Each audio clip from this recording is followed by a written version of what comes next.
les aimants qui sont ici. Et par convention, on va dire que quand le pôle sud passe devant la bobine, ça fait un courant positif, et le pôle nord, un courant plutôt négatif. Donc ça tourne comme ça, et puis à un moment, j'ai le pôle sud qui passe devant la phase rouge. Donc le pôle sud qui passe devant la phase rouge, ça va faire un courant positif. Juste après, juste en même temps, il y a le pôle nord qui commence à rentrer sur la phase noire. Donc on a dit nord négatif, on est là. J'avance encore un peu, je suis au maximum du noir, d'accord. Et quand je suis au maximum du noir, je commence à attaquer le sud qui monte.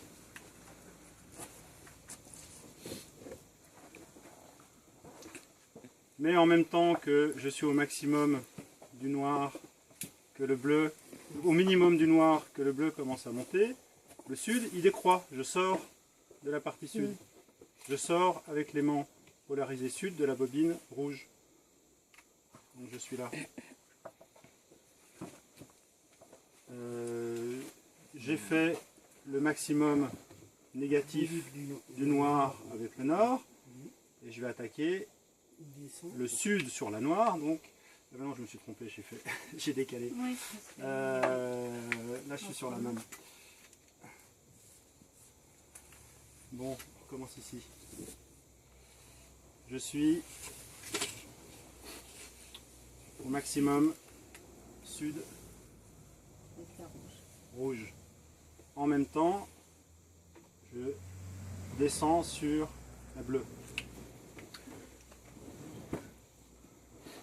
Et je rentre aussi dans le noir. J'avance un peu.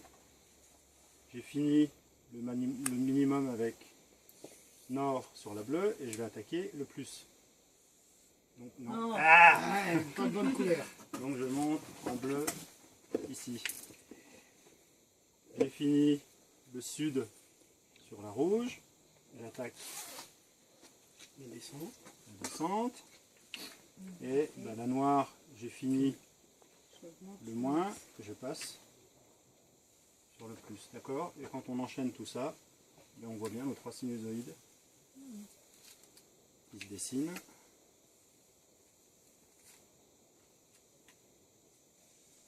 Voilà. Et pourquoi il faut plus d'aimants que de bobines?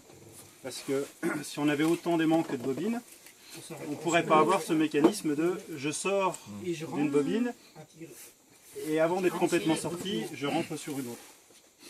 Donc triphasé, ça veut bien dire 3 phases, mais ça ne veut pas forcément dire 380 volts ou une fréquence donnée. Triphasé, c'est ça. Alors pourquoi est-ce que le triphasé est intéressant? On a parlé tout à l'heure du pont de diode. Un pont de diode, une diode, ça ne laisse passer le courant que dans un sens. Et quand elles sont montées en pont de diode avec ce mécanisme-là, quand on fait rentrer du courant donc monophasé à travers un pont de diode, ça ressort comme ça.